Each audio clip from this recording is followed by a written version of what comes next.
तो आज बहुत इंपॉर्टेंट टॉपिक हमने लिया है।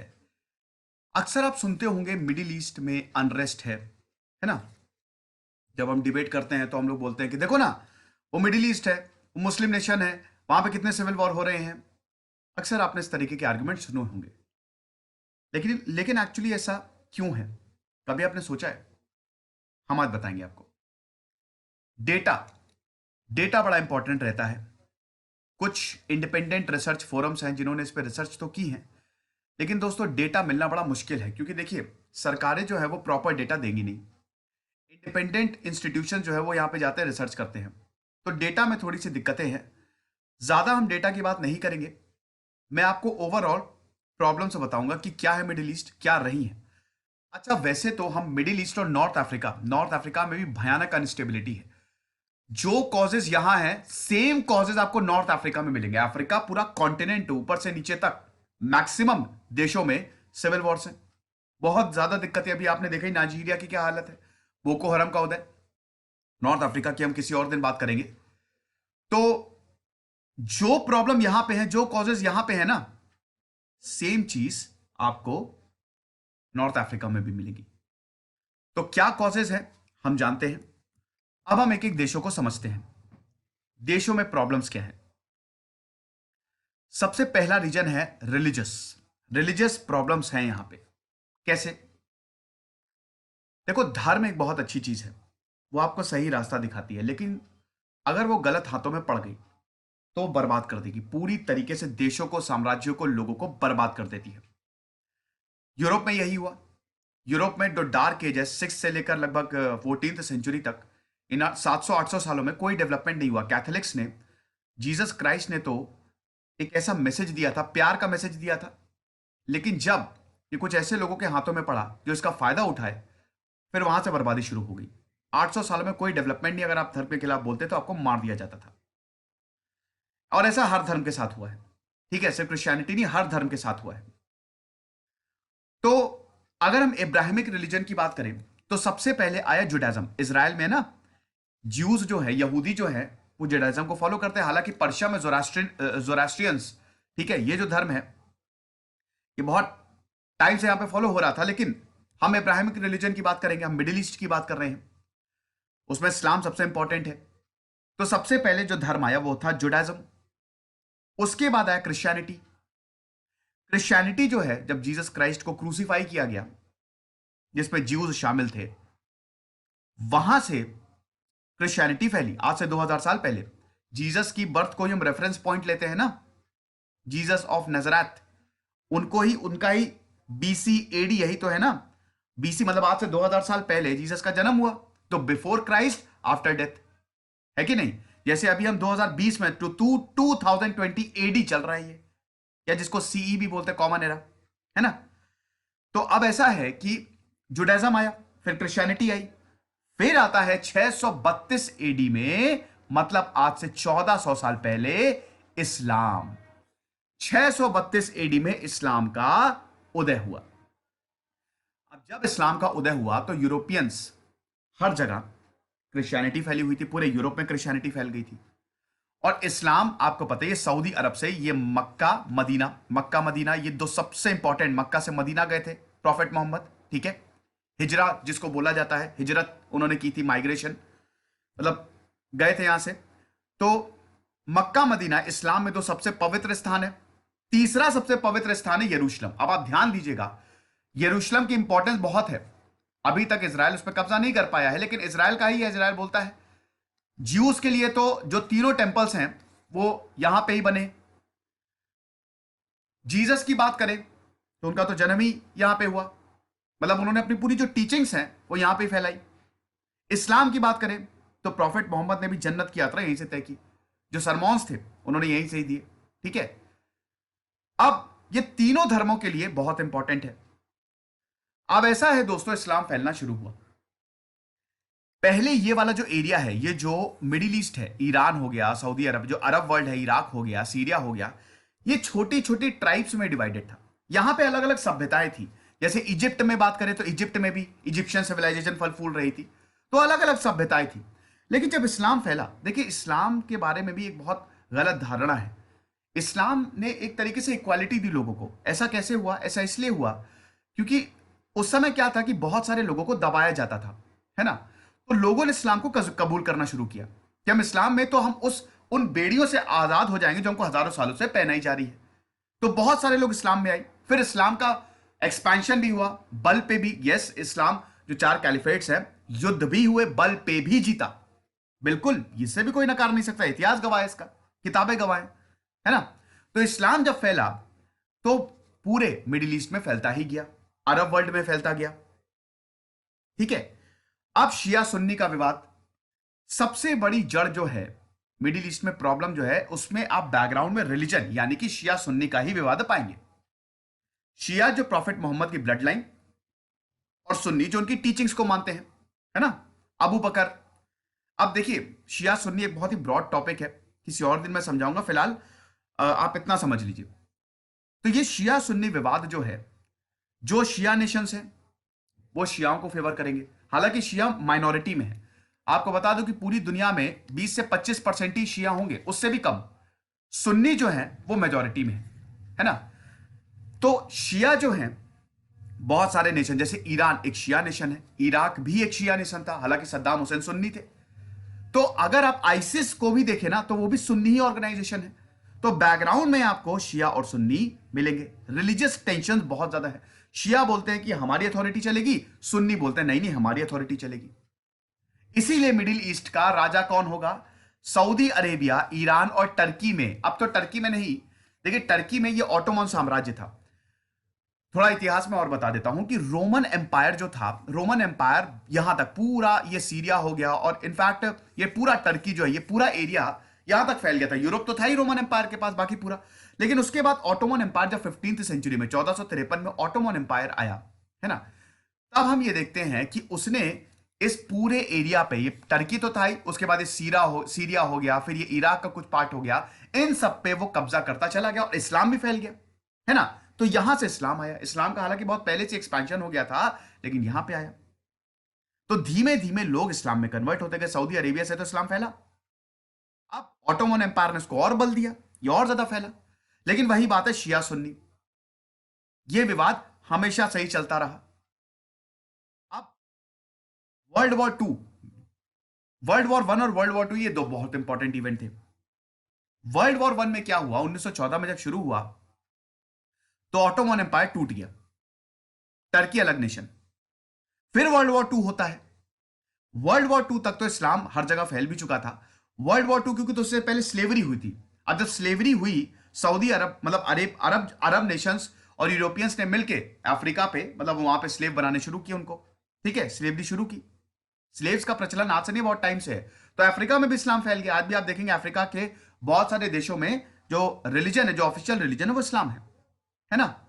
तो अब हम ये देखते हैं, वर्ल्ड वॉर 2 के बाद से दिक्कतें होना शुरू की। अच्छा, वर्ल्ड वॉर 1 के पहले क्या होता, वर्ल्ड वॉर 2 और वर्ल्ड वॉर 2 के पहले क्या था? वर्ल्ड वॉर 2 के ज्यादातर नेशन जो थे वो कॉलोनियल पावर्स के अंडर थे। अगर वहां पे रूल नहीं था, तो एक बात समझिए कि ज्यादातर देशों में, मतलब उनका इंपैक्ट बहुत ज्यादा था, है ना। तो ये चीज हुई। अब जैसे हम बात करते हैं इराक की, ठीक है, इराक का थोड़ा सा इतिहास देखते हैं। इराक में कितनी सारी सिविलाइजेशन है, असीरियन, बेबीलोनियन एम्पायर, अखमेनिड्स को बोला जाता था, हेलेनिस्टिक, कितने सारे, रोमन, राशिदून, फिर कैलिफेट्स, इन्होंने रूल किया। फिर ऑटोमन एम्पायर के अंडर आया ये। 20th सेंचुरी तक इराक जो था वो ऑटोमन एम्पायर के अंडर था, लेकिन वर्ल्ड वॉर 1 के बाद ये टूट गया। और 1920 में ब्रिटिश मैंडेट ऑफ मेसोपोटामिया, यानी कि ये पूरा का पूरा रीजन ब्रिटिश के पास आ गया। ब्रिटिश ने बहुत सारे एरियाज में मैंडेट बना दिए थे, जैसे पैलेस्तीन को भी मैंडेट बना, वो उन्हीं के अंडर था एक तरीके से। बहुत सारे लोगों के साथ वर्ल्ड वॉर 1 में क्या किया ना, ब्रिटिशर बड़ा खेल खेल गया। ब्रिटिशर ने ये बोला, मैं आपको पूरा बैकग्राउंड समझा रहा हूं, अभी तक बैकग्राउंड चल रही है। ब्रिटिशर ने ये बोला कि ऐसा है कि हम तुमको ये एरिया दे देंगे, वो एरिया दे देंगे, हमारी मदद कर दो। लेकिन जब इन लोगों ने मदद की, किसी को कुछ नहीं दिया, बल्कि अपना ही रूल जमा लिया। अब उसके बाद ब्रिटिशर देखिए, ऐसा नहीं था कि ब्रिटिशर डायरेक्ट रूल, कॉलोनी नहीं थी, इनडायरेक्ट रूल था। मतलब यहां पे जो रूलर था, यहां पे फैजल फैजल मतलब मोनार्की जो है, वन किंगडम स्टैब्लिश्ड इन 1921, 1921 में यहां पे मोनार्की स्टैब्लिश हो गई। राजा महाराजा का रूल हालांकि बहुत पहले से था, लेकिन यहां पे प्रॉपर अंडर द ब्रिटिश, यानी कि ब्रिटिशर उसको कंट्रोल कर रहे थे। उन्हीं के ही अंडर था। और अल्टीमेटली 1932 में ये आजाद हो गया, बहुत जल्द आजाद हो गया। और 1958 में मोनार्की को फिर से ओवरथ्रो कर दिया और इराकी रिपब्लिक बनाया गया। उसके बाद इराकी रिपब्लिक अरब सोशलिस्ट बैथ पार्टी, इसकी ब्रांचेस आपको इराक में और सीरिया में हर जगह मिलेगी, बैथ पार्टी की जो ब्रांचेस हैं, है ना। यहां से ही फिर सद्दाम हुसैन आया। मैं सिर्फ एक एग्जांपल बता रहा हूं, आप बहुत ध्यान से समझिएगा। यहां से भी फिर सद्दाम हुसैन आया। अब जब सद्दाम हुसैन आया 1968 से लेकर 2003 तक उसका रूल था। इराक एक शिया कंट्री था, सद्दाम हुसैन एक सुन्नी था, तो जो भी रिफॉर्म थे उसको उसने सुन्नी को लेके किए, शिया को दरकिनार किया। तो शिया सुन्नी आप हर जगह देखेंगे। 1980 से लेकर 88 तक इराक और ईरान का युद्ध हो गया। अब दोस्तों ये सब कुछ हुआ और 2003 में सद्दाम हुसैन की बैथ पार्टी को अमेरिका ने रिमूव कर दिया। सद्दाम हुसैन, इराक को अमेरिका ने इन्वेड कर दिया था। मिडिल ईस्ट में आज दूसरा सबसे कारण मिडिल ईस्ट में अमेरिका है, यूएसए। पहला तो रिलीजियस टेंशन, दूसरा अमेरिका है यहां पे जो प्रॉब्लम्स है। और जैसे ही सद्दाम हुसैन की पार्टी को हटाया और सद्दाम हुसैन को फांसी दी गई, बहुत सारे एक्सपर्ट्स का यह मानना है कि सद्दाम हुसैन को फांसी नहीं देनी चाहिए थी। तब से लेकर अभी तक इराक में भयानक अनस्टेबिलिटी है और अमेरिका इराक में रहा। अमेरिका इराक में 2011 तक रहा और अल्टीमेटली अमेरिका इराक से 2011 में बाहर गया। और जैसे ही इराक में 2011 में अरब स्प्रिंग हो गया और वहां पे इराक में आईसिस बन गया, ठीक है। और आईसिस ने फिर अपने पंख फैलाने, मतलब इराक का अपना बॉर्डर सीरिया से शुरू करता है, तो इराक और सीरिया को कंट्रोल करने लगा। और तब से लेकर अभी तक इराक में कंडीशन फिर भी बहुत बेटर है, लेकिन सीरिया में सिविल वॉर चालू है, ठीक है, तब से लेकर अभी तक। अब ऐसा है, जब इतने टाइम तक एक डिक्टेटर रहेगा तो लोग परेशान होंगे। लोगों को चाहिए डेमोक्रेसी। भाई देखो, एक चीज समझो, ये जितने भी देश है ना, यहां पे लोग बड़े अच्छे हैं। लोगों का क्या लेना देना भाई, लोग तो अमन चैन चाहते हैं, लोग अच्छा बिजनेस करते हैं। 80 to 90% they don't favour war, क्योंकि अल्टीमेटली उन्हीं को झेलना पड़ता है। एक इंसान घर में है, कब बम आके गिर जाएगा पता नहीं। इतने समय तक अगर कोई डिक्टेटर रूल करेगा, यानी कि उनकी फ्रीडम छीनी, तो वो चाहेंगे कि हमको डेमोक्रेसी मिले, हम चुनी हुई सरकार को देखना चाहते हैं। अथॉरिटी से फिर यह भी रहता है कि भाई एम्प्लॉयमेंट के आपको ज्यादा मौके नहीं मिलने वाले। और ये नॉर्थ अफ्रीका में भी हुआ, ये इजिप्ट में, अल्जीरिया में, सूडान में, यही सेम प्रॉब्लम आपको यहां पे भी देखने को मिलेगी। तो ये जो अथॉरिटेरियन रिजीम है, इससे लोग बहुत परेशान हो गए, जिसकी वजह से अगेन मिडिल ईस्ट में क्राइसिस शुरू हो गई। अमेरिका का क्या रोल है? अमेरिका देखिए, ईरान, इराक और ये सब जितने भी, सऊदी अरेबिया तो ईरान का मतलब अमेरिका का दोस्ती है। अफगानिस्तान तो नहीं आता मिडिल ईस्ट में, लेकिन ये सब जो देश है ना, ये अमेरिका के लिए बहुत बढ़िया है। अमेरिका को लगता था कि मिडिल ईस्ट में हमारा प्रेजेंस होना चाहिए और यहां पर रिसोर्सेज भी बहुत बढ़िया है और वॉर एंड टेरर तो है ही है। हम भी यहां पे अपने बेस बनाएंगे और पूरे वर्ल्ड एक तरीके से दादा बनने की कोशिश की, लेकिन वो उल्टा पड़ गया।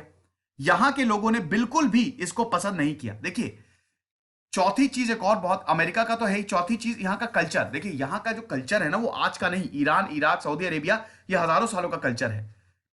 अब जब यहां पे यूरोपियंस का कंट्रोल था, चाहे वो इराक हो, चाहे अफगानिस्तान हो, चाहे ईरान हो, कहीं पे भी, तो इसमें होता क्या था कि ये लोग अपना कल्चर थोप देते थे, मतलब मॉडर्निस्टिक, मॉडर्न करने की बात करते थे। ये भी यहां के लोगों को पसंद नहीं आता था, जिसकी वजह से यहां पे कई बार विद्रोह होता था, है ना। तो 4-5 रीजन अगर हम सम अप करें तो एक सबसे बड़ी बात तो रिलीजियस प्रॉब्लम, शिया सुन्नी की दिक्कत है।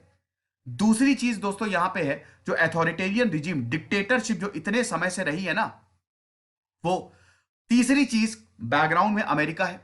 अमेरिका ने जो इन्वेड किया, बहुत सारे छोटे छोटे ग्रुप खत्म हो गए। अगर इराक में सद्दाम हुसैन को फांसी नहीं दी जाती तो शायद इतनी बुरी हालत नहीं होती और शायद आईसिस नहीं खड़ा होता। लेकिन ये वाला जो था, इसकी वजह से आईसिस खड़ा हुआ। अमेरिका इसके पीछे है। और चौथा जो हस्तक्षेप करना शुरू कर दिया था यहां पे यूरोपियन पावर्स ने। अब दोस्तों, वर्ल्ड वॉर 2 से लेकर 2011 तक सब ठीक था। सब ठीक मतलब क्या कि प्रोटेस्ट होते थे, ऐसा नहीं है। रेवोल्यूशन भी आए, क्रांति भी। जैसे भाई ईरान में 1979 में रेवोल्यूशन आ गया, यहां पे भी सेम प्रॉब्लम जो मैंने बताया, यहां पे भी सेम प्रॉब्लम, ठीक है। यहां पे भी जो मोनार्की थी, जो राजा रेजा पहलवी, वो भी यूरोपियंस के अंडर थे एक तरीके से।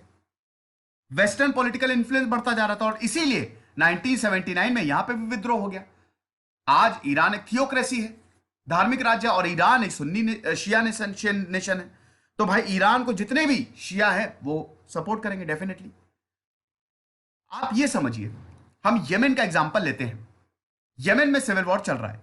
सऊदी अरेबिया एक सुन्नी नेशन है।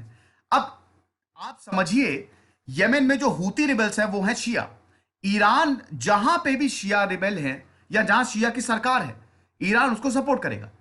और जहां पे सुन्नी है और जहां सुन्नी की सरकार है, उसको सऊदी अरेबिया सपोर्ट करेगा। और सऊदी अरेबिया सपोर्ट कर रहा है तो अमेरिका सऊदी अरेबिया का बहुत अच्छा दोस्त है, तो अमेरिका भी इसमें कूदेगा। अब अमेरिका इसमें कूद रहा है तो रशिया अमेरिका का दुश्मन है, दुश्मन मतलब बनती नहीं है, तो रशिया भी इसमें कूदेगा। तो एक तरीके से पूरी दुनिया इसमें कूदी हुई है, भारत को छोड़ के। पाकिस्तान भी इसमें इन्वॉल्व है भयानक तरीके से। तो यमन सिविल वॉर की बात करें तो यमन में क्या है, यमन में जो सरकार है वो शिया सुन्नी है। तो सऊदी अरेबिया सरकार को बचाने की कोशिश कर रहा है। 2015 से अभी तक सिविल वॉर चल रहा है, करोड़ों रुपए फूंक दिए, अभी तक कुछ नहीं हुआ। यहां पे जो हूदी रिबेल्स हैं ये हैं शिया, और इसको ईरान सपोर्ट कर रहा है। सेम चीज सीरिया में, लेकिन सीरिया में ऑपोजिट है। सीरिया में क्या है, सीरिया में जो बशार अल असाद है वो है शिया, तो उसको ईरान सपोर्ट कर रहा है। और यहां पे जो रिबेल्स हैं वो हैं आपके सुन्नी। आइसिस जो है ना, आइसिस, अब तो आइसिस का बहुत कमजोर पड़ गया है, लेकिन आइसिस सुन्नी, इस्लामिक स्टेट सुन्नी ऑर्गेनाइजेशन है, तो उसको सऊदी अरब सपोर्ट कर रहा है। तो आप देख रहे हैं कि एक जगह ईरान जो है वो किसको सपोर्ट कर रहा है, रिबेल्स को, और दूसरी जगह ईरान जो है वो सरकार को सपोर्ट कर रहा है। और सेम चीज सऊदी अरेबिया के साथ, सऊदी अरेबिया यहां पे सरकार को सपोर्ट कर रहा है और कहीं ना कहीं यहां पे आइसिस का भी इंपैक्ट सऊदी अरेबिया कर रहा है। तो कहने का मतलब यह है कि शिया सुन्नी बहुत ज्यादा गहरा है यहां पे, ये जो विवाद है ना। ये एक ओवरव्यू था। तो अब ईरान में, हाँ, ईरान की बात कर रहे थे तो 1979 में यहां पे रेवोल्यूशन है, बहुत ज्यादा। देखिए 1979 में बहुत कुछ है, बहुत सारे रेवोल्यूशन है, ठीक है। तो अब छुटपुट रेवोल्यूशन आया, लेकिन 2011 में जो अरब स्प्रिंग हुआ उसने सब कुछ चेंज कर दिया। अभी हम बात करेंगे अरब स्प्रिंग की। अब ये हमने बैकग्राउंड कवर कर दिया, थोड़ा सा हम और चीजें देख लेते हैं। वायलेंस, देखिए पॉलिटिकल डायनेमिक्स, मैंने बताया ना कि यहां पे पॉलिटिक्स ऐसी है, डिक्टेटरशिप। और अच्छा, एक चीज लोगों को यह भी लगता है ना कि यहां पे डिक्टेटरशिप और शिया सुन्नी ही है, बल्कि ऐसा नहीं है। बहुत सारे कॉजेज है। ट्राइबल, रिलीजन, जो politics, religion, ideology, they are shaped by major tribal ethnic sectarian. देखिए जैसे कुर्द हैं, कुर्द कह रहे हैं कि हमको अपना देश चाहिए। कुर्द बड़े बहादुर लोग हैं, हमको अपना कुर्दिस्तान चाहिए, बहुत टाइम से कह रहे हैं, अभी तक उनको नहीं मिला। वहां पे ट्राइबल प्रॉब्लम्स है, एथनिक प्रॉब्लम्स है, ढेर सारी ट्राइब्स हैं यहां पे। जैसे बलूचिस्तान, बलूचिस्तान पाकिस्तान में बलूचिस्तान की प्रॉब्लम्स है ना। वो कह रहे हैं कि हम तो भैया अफगानिस्तान साइड से हैं, तो हमको अलग देश दो। कहने का मतलब ये है कि सिर्फ डिक्टेटरशिप प्रॉब्लम नहीं है, यहां पे ट्राइबल प्रॉब्लम है, एथनिक प्रॉब्लम है, सेक्टेरियन प्रॉब्लम है, रिलीजियस प्रॉब्लम है, रीजनल डिफरेंसेस हैं, बहुत सारे डिफरेंसेस हैं जो अनरेस्ट को जन्म देते हैं। लेकिन इसमें मेन चीज आप यही देखेंगे, रिलीजन कहीं ना कहीं बहुत बड़ा रोल प्ले करता है धर्म की वजह से, क्योंकि ज्यादातर ये धार्मिक राज्य है। मिडिल ईस्ट में आपको जो धर्म है, ऑफिशियल धर्म, दैट इज इस्लाम, तो ये धार्मिक राज्य है। अब लिबरल, आपको लिबरल मतलब ये नहीं होता है, लिबरल का लोग मीनिंग बड़ा गलत निकाल लेते हैं। भैया लिबरल मतलब, देखिए जो लोग किसी धर्म को गाली दे रहे हैं, जो उल्टा सीधा, वो लिबरल नहीं है, वो बेवकूफ है ना। लिबरल मतलब होता है जो सही है उसको सही बोलो, सिंपल चीज है, ठीक है। यूरोप इतना लिबरल है, इसीलिए इतना डेवलप्ड है। तो लिबरल माइंडसेट, और दुनिया का सबसे लिबरल रिलीजन पता है कौन सा है? हिंदुइज्म। हिंदुइज्म दुनिया का सबसे लिबरल रिलीजन है, पढ़िए तब पता चलेगा। तो कहने का मतलब है कि कहीं ना कहीं मिडिल ईस्ट में आप रिलीजन को देखेंगे ही। बहुत सारे चैलेंजेस हैं, जैसे इनकम डिस्ट्रीब्यूशन। अब इनकम डिस्ट्रीब्यूशन कैसे, क्या है? ये जो डिक्टेटरशिप है ये क्या करती है, सारी पावर अपने हाथ में ले लेती है। अब इसमें कुछ अमीर लोग हैं, उनको तो जैसे अब अगर हम बात करते हैं, और अच्छा एक चीज और, जो यहां पे प्रॉब्लम बता रहा हूं, सेम प्रॉब्लम आपको नॉर्थ अफ्रीका में भी मिलेगी। तो नॉर्थ अफ्रीका में लीबिया का एग्जांपल लेते हैं। लीबिया के जैसे मुअम्मर अल गद्दाफी थे, उन्होंने क्या किया, बहुत वक्त तक फ्रांस ने लीबिया पे रूल किया, फिर फ्रांस गया, मुअम्मर अल गद्दाफी डिक्टेटर हुए। ये भी सब 1970s, देखिए 1960s और 70s में एक के बाद एक तख्ता पलट हुआ है मिडिल ईस्ट में, एक के बाद एक, और ऐसा तख्ता पलट हुआ कि काफी वक्त तक एक ही अथॉरिटी ने रूल किया। लोग भी परेशान हो गए कि हमको डेमोक्रेसी चाहिए। अब इसमें प्रॉब्लम इनकम डिस्ट्रीब्यूशन। देखिए, अगर लोग खुश हैं, चाइना में विद्रोह नहीं हो रहा है क्योंकि वहां पे कहीं ना कहीं लोग खुश हैं, लोग खुश हैं, उनको रोटी कपड़ा मकान मिल रहा है, तो सब कुछ बढ़िया। हुआ क्या लिबिया में कि मुअम्मर अल गद्दाफी ने एक के बाद एक सारी कंपनीज को बाहर निकाल दिया। अब जब उन्होंने सारी कंपनीज को बाहर निकाला तो भाई सब स्टेट ओन्ड। अब ये जो स्टेट ओन्ड चीजें हैं, इसमें सबसे ज्यादा फायदा मुअम्मर अल गद्दाफी को हुआ, लोगों को नहीं हुआ, क्योंकि वो उस तरीके के कंपनी चला ही नहीं पाए।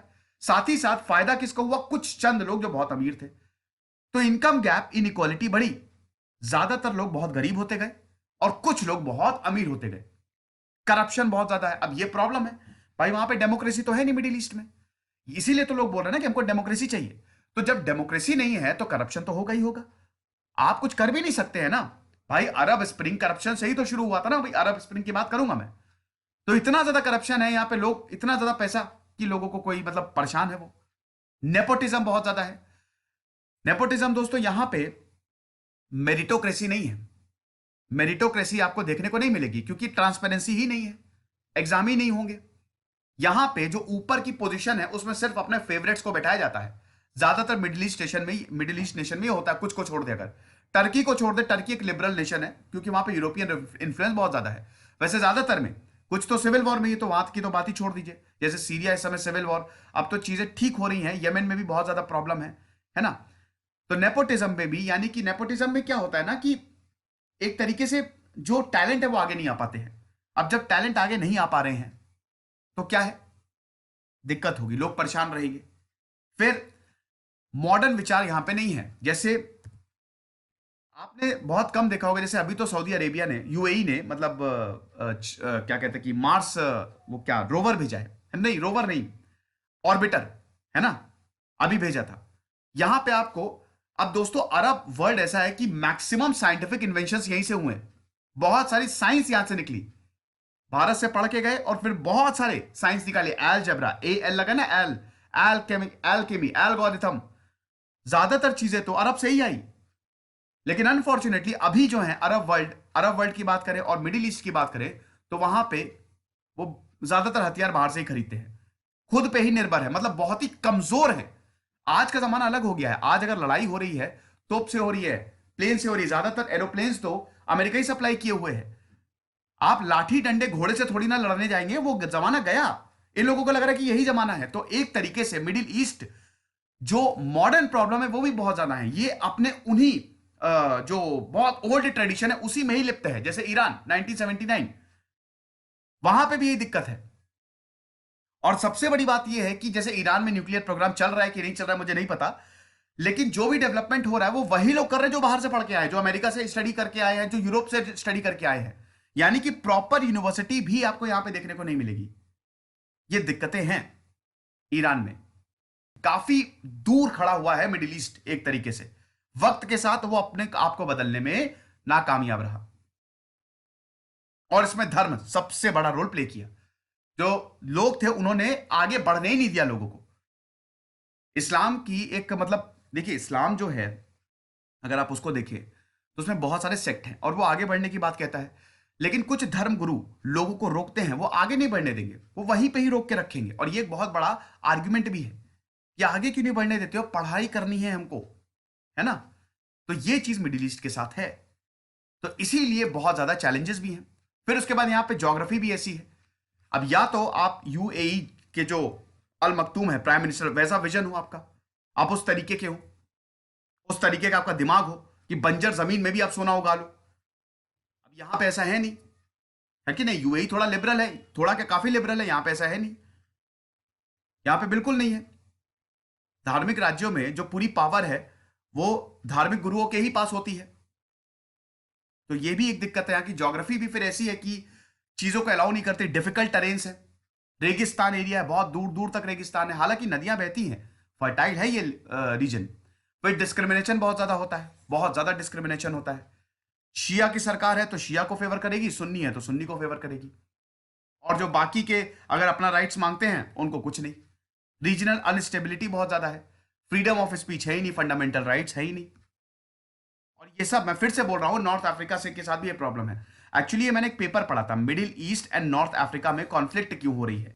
मैं थोड़ा सा ही नाम भूल गया हूं, ठीक है। अब इसीलिए होता क्या है कि बहुत सारे टेररिस्ट, ये सब जो चीजें हैं, तो इसी वजह से अथॉरिटीज के खिलाफ टेररिस्ट ग्रुप खड़े हो चुके हैं। बहुत सारे देश जो है वो सिविल वॉर में है। छोटे छोटे टेररिस्ट, चाहे अलकायदा हो, कुछ को तो अमेरिका ने खड़ा किया, चाहे आईसिस हो, ये सब जो है वो खड़े हो गए हैं। और उसके बाद एक अलग ही तरीके की लड़ाई शुरू हो गई है। अब लोगों को प्रॉब्लम है, वहां पे भयानक वायलेंस है, लोग भाग रहे हैं वहां से, माइग्रेट कर करके यूरोप में आ रहे हैं, उनके पास कोई चारा ही नहीं है, वो क्या करें। भयानक रेप हो रहा है वहां पे, ह्यूमन राइट्स वायलेशन पीक पे है, और कोई कुछ कर ही नहीं सकता। आप क्या कर सकते हो। फिर स्ट्रक्चरल प्रॉब्लम गवर्नेंस में भी, डेमोग्राफी से लिए तो मैं आपको बता ही चुका, इकोनॉमीज में भी बहुत ज्यादा प्रॉब्लम है ना। और देखिए एक चीज ये भी है ना कि इसमें ये सब मैंने आपको जो मेजर चैलेंजेस है ये बता दिए, है ना। अब मैं आपको बताता हूं, हाँ एक चीज और, यहां पे कोई प्रॉपर पॉलिटिकल पार्टीज नहीं है, कोई ऐसे लोग नहीं है जो आगे आए। जो लोग आगे आते हैं उनको या तो यूरोप में रहना पड़ता है, वहां पे जाके शरण लेनी पड़ती है अमेरिका में, वरना अगर यहां पे रहेंगे तो मार दिए जाएंगे। ये लोग अपनी आवाज नहीं उठा सकते, सिंपल सी बात है। अभी जर्नलिस्ट थे ना, रोहिल्ला जो थे ईरान के, उनको मार दिया गया, उनको डेथ सेंटेंस दे दिया, क्योंकि वो ईरान की जो अथॉरिटी है उसके खिलाफ आवाज उठाते थे, तो उनको मौत की सजा दे दी। अभी दिसंबर की न्यूज है। तो रिप्रेजेंटेटिव गवर्नमेंट ही नहीं है, लोगों को रिप्रेजेंट ही नहीं कर रही है, डेमोक्रेसी ही नहीं है, तो इसीलिए लोगों का और मूड खराब है। अब हम बात करते हैं अरब स्प्रिंग।